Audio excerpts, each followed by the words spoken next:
Well, hello, everybody. Welcome back to the Geeknd Live, where we are going to talk about Andor episode 11. Your Thursday starts here if you're watching live, but on my terms, okay? So be quiet, put your phones down, and listen to what I have to say. There will be spoilers, by the way. There's your warning.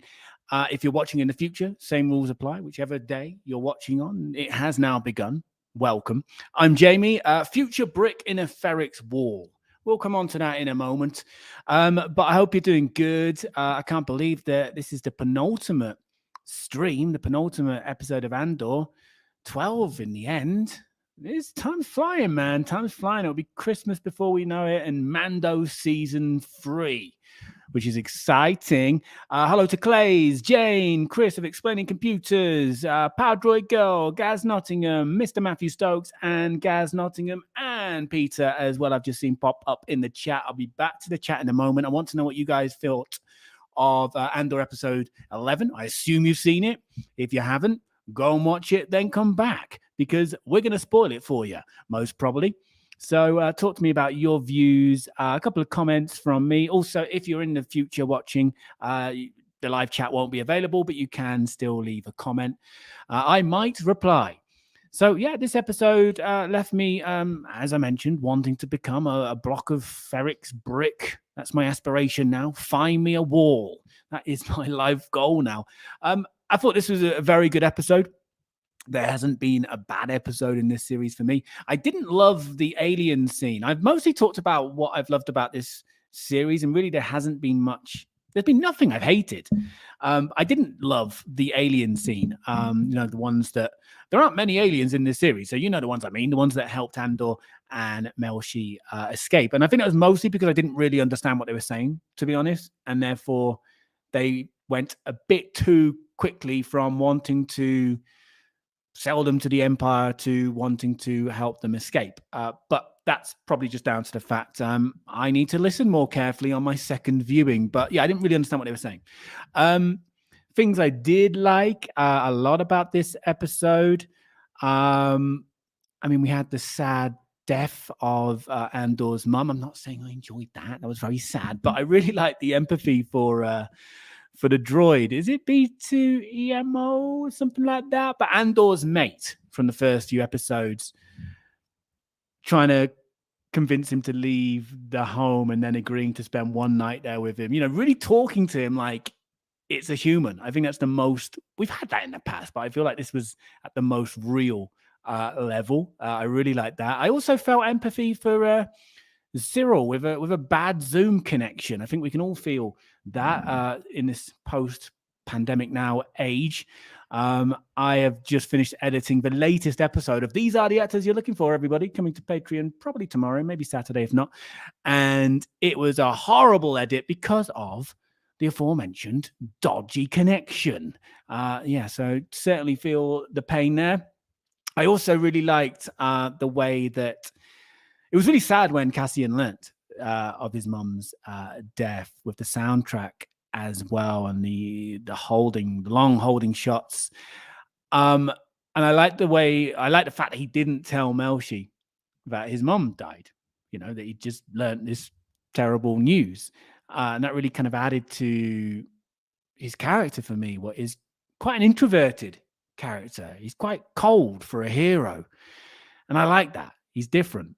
And potentially more dangerous than other heroes in Star Wars and other franchises. I also liked him looking out to the water. It reminded me of Rogue One, his own ending in Rogue One. So his thoughts were with his mom, her final moments, and it kind of reminded me of his own final moments, which is just a couple of years away, right? In Star Wars years or timeline. So lots I liked about this episode. Also, the Imperial space stuff with Luthen was incredible visually, and the tension as well. We had more Mon, and Mon's been brilliant in this series, alluding to her continuing sacrifice for the rebellion, which has reached a new personal level. I assume the tears are confirmation that she is essentially going to sell her daughter for the rebellion. Yeah, so no, I really enjoyed this episode. I think I actually enjoyed episode 10 more. But this was a great episode, and once again, the pacing was fantastic. Going between the different characters and storylines within the storyline as well. It was well done. I think all roads lead to a fantastic finale. That's for sure. Will we have a more or less clean ending or a cliffhanger till season 2? I'm hoping for the former, and I think it will be the former. And it looks like we've got a bit of a wait till season 2. Apparently, they start filming this month in the UK. So therefore, we're looking at 2024 for sure. So yeah, there's some things. One thing I wasn't that keen on with this episode, but that might change on a second viewing and post ear syringing. And lots of things I liked about it as well. So let's see what you guys are saying in the chat. Where are we? We're in the chat. I can see a lot of sadness from Jane and Leona Power Droid Girl as well. They can't believe it's almost over. Gaz Nottingham says episode 11 was great. To be fair, all episodes have been brilliant, and the setup for 12 is incredible. I agree. It is a very good setup.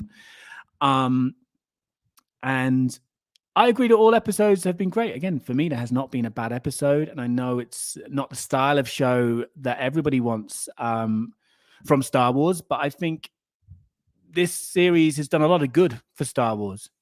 Star Wars hopefully now will continue to do what it's always done, but also be brave and go off in different directions and do more adult content or whatever you want to call it.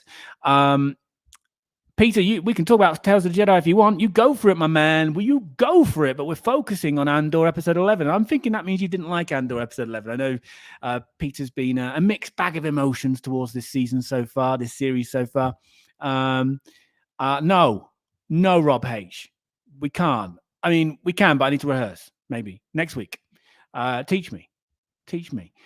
Jane Flakes. Okay, Jane Flakes has used the subtitles. As a hearing difficulty person, I always have them on. Okay, I think I might have to have them on then next time because I really did struggle.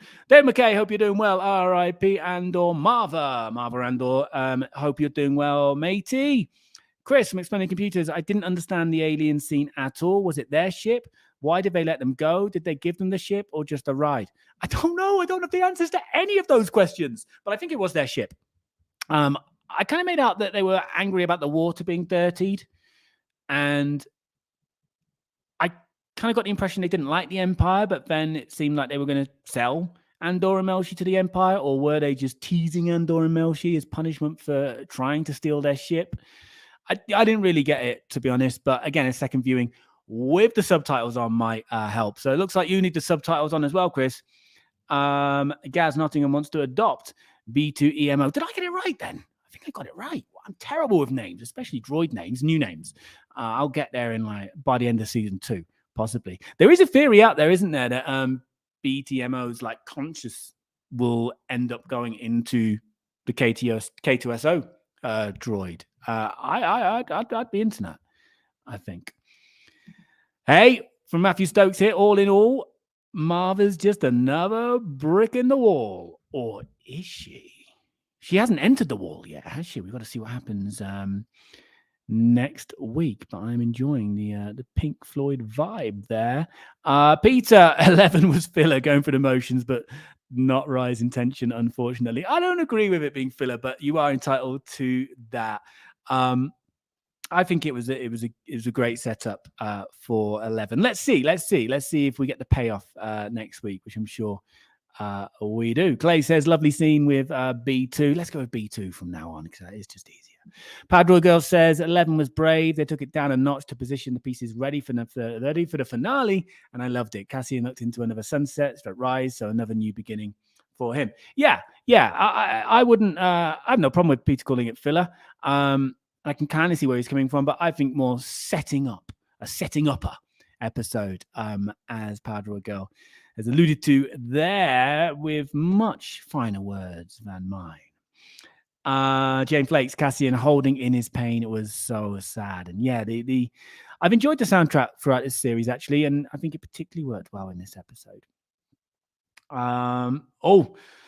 The a bit of a fight back in regards to Tales of the Jedi. I think Peter liked Tales of the Jedi. Don't get calling this filler at all. Tales of the Jedi is filler, I suppose, but essentially it is with little standalone episodes. But yeah. Caleb, I hope you're doing well, mate. I know it's been since it has been since the Kenobi days that you made it to a stream. So welcome back. But I'm pleased to hear that you're always watching from the future. Happy to hear that, Caleb. Hope you're doing well. And Padro Girl here says Diego Luna has done some fine silent acting. The episode where he arrives in prison, he only says around 18 words. Yeah, there's been a lot of fine acting across the board in this series, but I think people doubted Diego Luna's ability to be a leading man, a leading Star Wars man at least. But I think he's definitely delivered. So let me move on. And Padua Girl also adds his facial expressions speak volumes. Also, some more love for Diego from Rob H. Diego is awesome. I love how disorientated he looked in that first prison episode. All right, so we got some information on the alien scene from Caleb here. So he says with the alien scene, they never wanted to turn them in. They just said that the Empire pays for prisoners, alive or dead, to add to their point that the Empire kills everything, including their fish. Okay, cool. It's helpful for me and also for Chris as well. Have you just got really good at hearing? Or have I just got really bad hearing? Dave Milano's here. I hope you're doing good. Just popping in to say hi. I'm at Star Wars Galaxy's Edge in Disneyland with friends for Life Day. Is it Life Day? Is it actually Life Day? If so, happy Life Day, everybody. And hello to you. Hope you're having fun at Galaxy's Edge, which is basically your backyard, right? In LA. I could talk to anybody. I can talk to anybody that will talk to me, Jane Flakes. But the talking to me part is the most problematic part. Funny Computers says, I liked this ep, but it struck me that whilst Andor does not have traditional fan service, it relies heavily on fan knowledge. E.g., the Mon Mothma storyline only links in if you know about Star Wars. Glenn, the geeky hippie pun lord, is here. He is late. We don't applaud lateness, but as the old saying goes, better late than never, Glenn. Stay quiet. You know, you're on the naughty step. Give it 30 seconds, and then you can contribute again, okay? No, he ignored my instructions. He's already contributing again. Matthew Stokes, great scenes with Luthen again. Yeah, agreed. The escape from the Imperial tractor beam ship and the meeting with Saw. Yeah, the meeting with the two meetings we've had now between Luthen and Saw. The dialogue, it's been so intense. I've really enjoyed those scenes and looking forward to seeing where that goes next week. And Luthen's a badass. I mean, he's always been like verbally a badass. You know, he's delivered some zingers in terms of speeches and lines, but we actually saw him in the action as well this week, and he is a badass physically, emotionally, sexually. Who knows? I don't know. Don't know why I said that either. Moving on. Don't encourage Glenn's lateness. Don't encourage it. Thank you. Now, compliments will get you everywhere, Glenn. You're off the naughty step. Thank you for loving my shirt. Right, I'm moving down the comments. Let's get your scores in for episode 11 of Andor as well, out of 10. I know not everybody likes doing this, but hey, we started, so we'll finish. We've only got 2 more episodes to go, including this one that we've not yet rated, but I want to hear your ratings now out of 10 for Andor episode 11. We'll take a comment from Glenn. The acting on this show has been great, especially Diego and Andrea. She takes my breath away. It is Life Day. I feel I'm a bad Star Wars fan. Yes, Disney's YouTube channel released an hour-long lo-fi tune for Life Day today. That's from Glenn the Geeky Hippie. So you've brought knowledge and compliments for my shirt. Okay, you are definitely firmly off the naughty step. Dave McKay has also confirmed that today is Life Day. Again, I apologize, everybody. I apologize. But I've been editing. This is my YouTube day, and I've been editing. And I don't really watch. I'm off Twitter. And that's usually when I get my Star Wars news. And I don't really watch other YouTube videos, to be honest. I don't recognize other YouTubers anymore. Sorry, Chris. I am the one true YouTuber. Right. No, I do. I used to watch YouTube. Just not as much as I used to. Caleb says, love the design of these aliens, so I rewatched that particular scene that's what the aliens sounded like to me, by the way. Caleb loved the design of the aliens and rewatched that particular scene an embarrassing number of times. Well, it looks like I'm going to have to anyway keep rewatching it now to fully understand what was going on. But I did not dislike the design of them. They looked great, and it's refreshing to see aliens, in the series. We don't see too many, but yeah, just didn't really understand what they're saying. Rob H. Luthen could now be the most interesting character in all of Star Wars. I hope they don't mess him up. I don't think they're going to. And I don't think this is a series that's been playing it safe. I just think they know what they're doing. They're not going to mess him up. I don't think. Luthen, give it back or put it down. That was bad. That's why I'm not going to. You wanted me to sing earlier. Was it Rob who wanted me to do that? I don't know as much how much you love B2, but there is definitely a lot of love for B2. It'll be interesting to see what happens.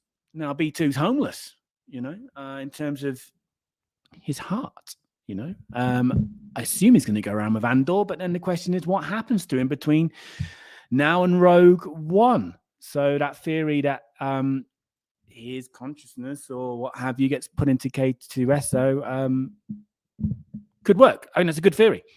Gaz Nottingham, the Fondor scene was a great reveal for Kyber-based tech. We saw Kyber canisters used by the Empire on Jeddah in Rogue One. I hope the Empire don't capture it and reverse engineer the tech. All right, I can see some ratings coming in. Yes, David McKay, thank you. We've got ratings and excuses coming in for me. Thank you, David. You're absolutely right. They do celebrate Life Day on a different day in Mexico, I believe. My Spanish is not the best, but from what I gather, and again, with a pinch of salt because of my Spanish levels, yeah, it's definitely another day. Thank you, David, for reminding me of that crucial information that I briefly forgot about. Okay, we've got another big rating from Glenn the Geeky Hippie. Consistently high, but there has been higher scores in previous weeks, and I can already see for this week 9.99 out of 10 from Glenn for Andor episode 11. Jane Flakes is here. I love this episode. It was quiet and gentle. 10.5 out of 12. We know how Jane does it. She has her own Imperial scoring system. It's an 8 out of 10. Solid Star Wars there for episode 11 from Explaining Computers. Jason in Melbourne, who is definitely in the future because Australia is just always in the future. Very rarely get to conflab with you live, my friend.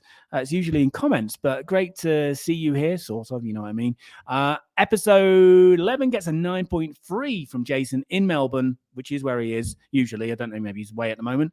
Clearly Luthen has a huge backstory. Yeah, and I guess we're going to get more of that. Probably not in Andor, but I imagine there'll be spin-off books and what have you dedicated to him. 9 out of 10 from Gaz Nottingham. And also Glenn who's really, really trying to make up for his lack of punctuality. You're not a bad Star Wars fan, me. I mean, you are wearing your Wookiee costume already. Yeah, I think a Wookiee would look quite good in this. I'm not as hairy as I used to be.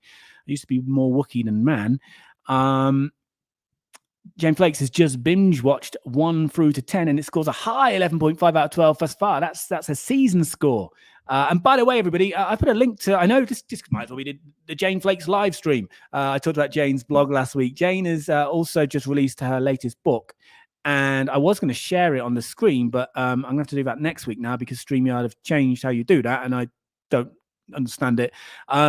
But there is a link to Jane's latest book in the video description. I'm going to be purchasing it this week so I can leave a review and support Jane. I've told Jane I probably won't read it for a very long time because that's how I roll, but I will eventually. But for now, to support and leave a review, there's also a Kindle version, which I think is free, right?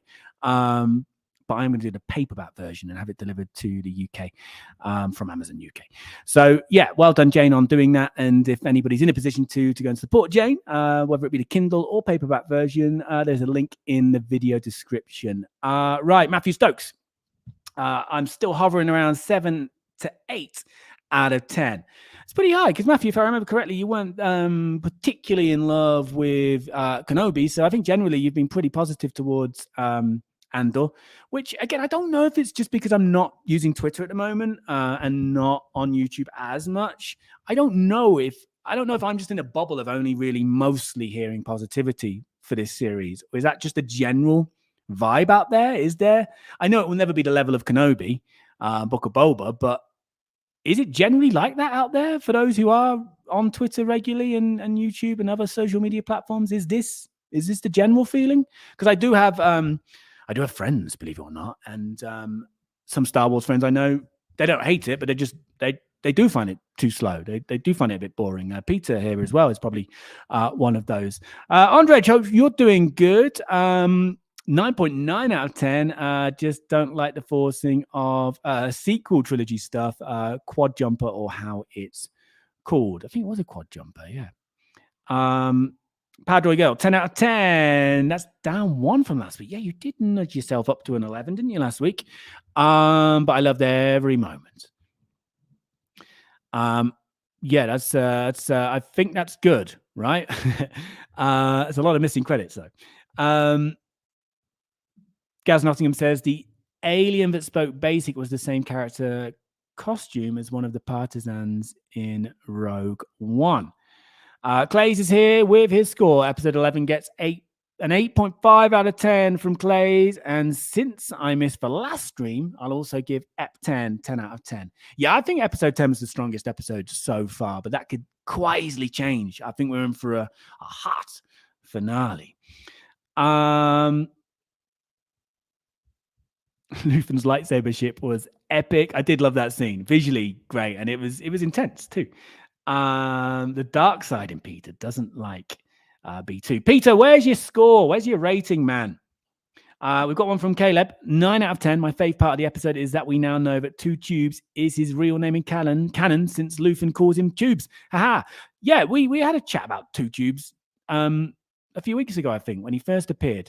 And did somebody say that it's not necessarily Two Tubes? And I didn't know if they meant the name or if they meant it might just be another one of that species. But hey, it's canon now. Two Tubes.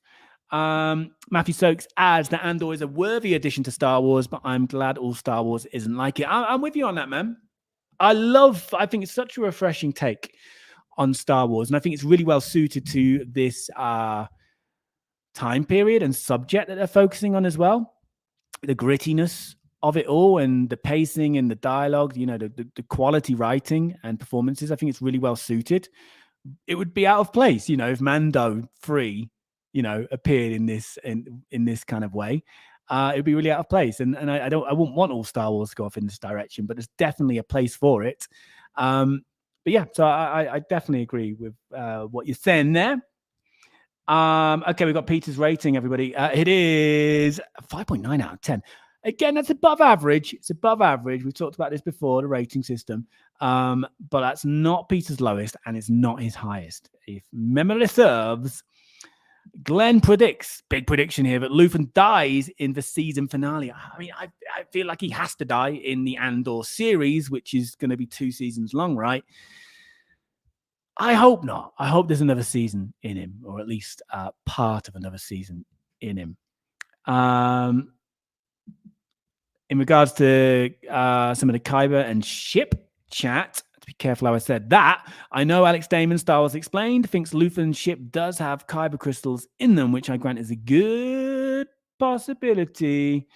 I don't know what Kindle Unlimited is. Is that like when you sign up for Kindle? Because when I just looked at the site, it said Kindle was free. But I'm going to do the paperback version and have it delivered to my mom's address in the UK, Jane. So I don't know what Kindle Unlimited is. But if you're on Kindle Unlimited, whatever that is, then the Kindle version is out there. If you haven't already guessed, I don't read much.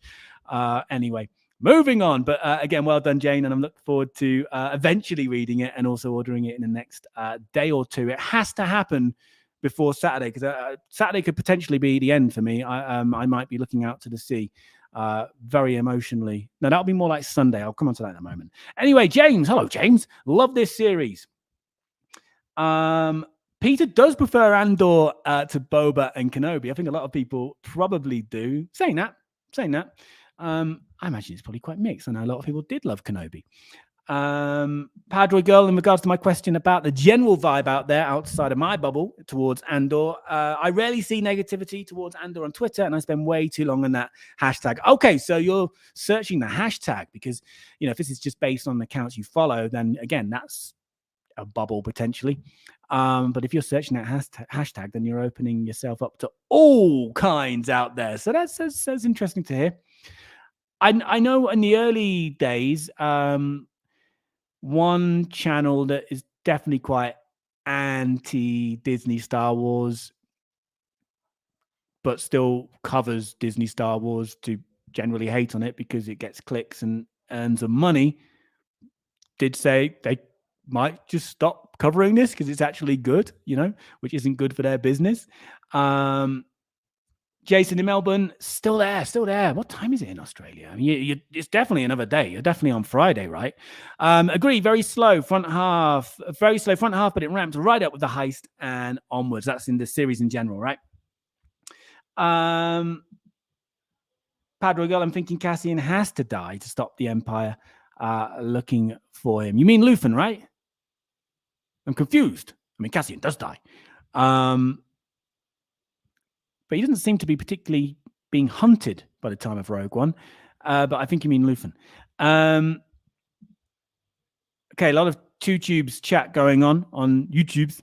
Two Tubes has a brother, an eggmate. One of them is called Benfic. The other is Edrio. I have no idea which is which. Oh, man, Star Wars is confusing. Maybe it was you, Matthew, the other week that brought up Two Tubes knowledge. I don't know. I can't keep up. But neither can you because you don't have an idea which one is which anyway. Right. Oh, okay. We pretty much this is a potential spoiler for next week. From Rob H. Stellan has already said he's filming the second season of Andor. So Luthen, therefore, unless he's playing with us, Luthen is likely to be in season 2 and likely to be filming in these coming days. Dave McKay, also in regards to the general vibe out there, I think people watching Andor are really liking it, but there are people who were grabbed by it initially and dropped it.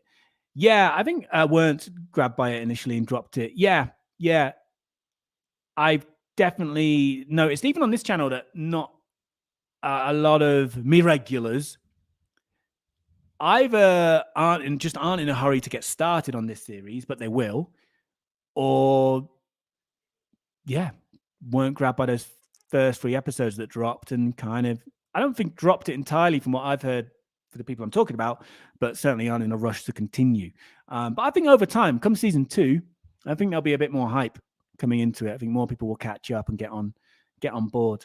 It's 8:30 in the future in Melbourne. Happy Friday morning to you, baby. It's great to see you live here, Jason. Padrigo did mean Cassian. I can't see how he can operate as a spy with the Empire looking for him. I think they come to the conclusion that he's dead somehow. Oh, okay, a faked death. Got it. Sorry. The brothers known together as Fortubes. Very good, everybody. Smiley face from Clays. Get your final comments in. We're going to wrap up in a moment. Hopefully, I'll be back next week for the final week stream. Gamatri, good to see you again. 2 weeks on the trot.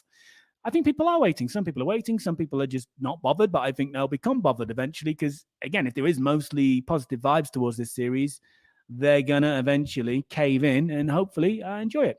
But hey, season 2's happening anyway, so it's all good. We don't have to worry about anything being cancelled. I hope to be here next week. I'm going to see the Arctic Monkeys on Saturday, reliving my student years.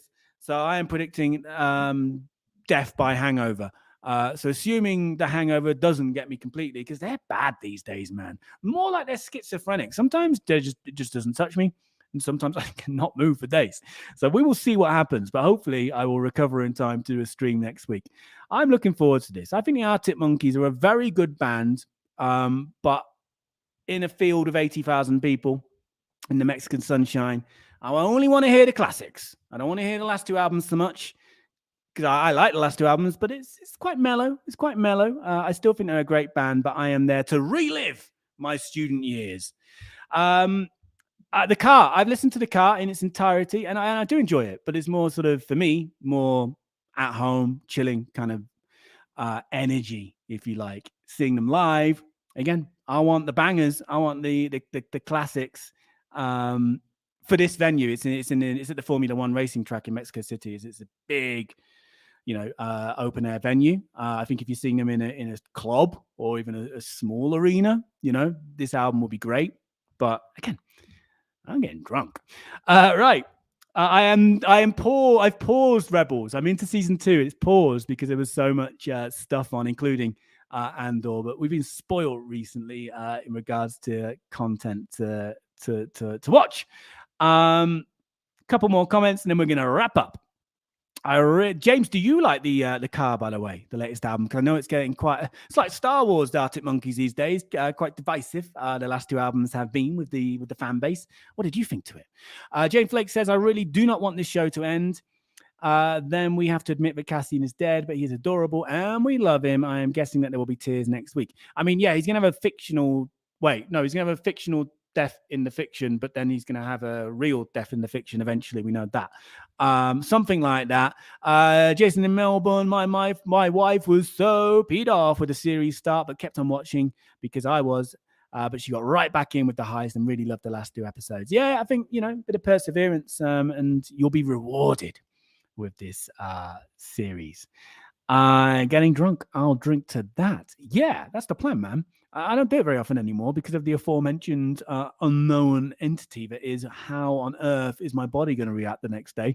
But it's happening. It's happening. Right, everybody. I think that's it. I don't know James's views on the car, but we're going to wrap up in the next 30 seconds, James. You've got to get your views in pretty sharpish. This is the car analysis now. The Arctic Monkeys' latest studio album. Reliving the student years, me youth, on Saturday. Oh, here we go. So, up to AM and Second and C, I'm a big fan. Yeah, I think a response seems to be kind of what I'm hearing across the board. Although I know a lot of the diehards are absolutely loving the car, but hey, that's what diehards do, and that's fine. Right. Thank you, everybody. I hope you all have a wonderful rest of the week, and also a good start to next week. And I'm sure I will see you on Thursday for the grand finale of Andor analysis to talk about Andor episode 12. There is only one way out, Power Droid Girl. You are right. And that is for me to click end broadcast, for there to be an awkward lag, which means we've got to fill the lag by waving everybody. One way out. One way out. Better call Saul. Yeah, I've clicked it, by the way. So keep waving. Keep waving, everyone. Thank you very much. Don't forget to hit that like button and all that.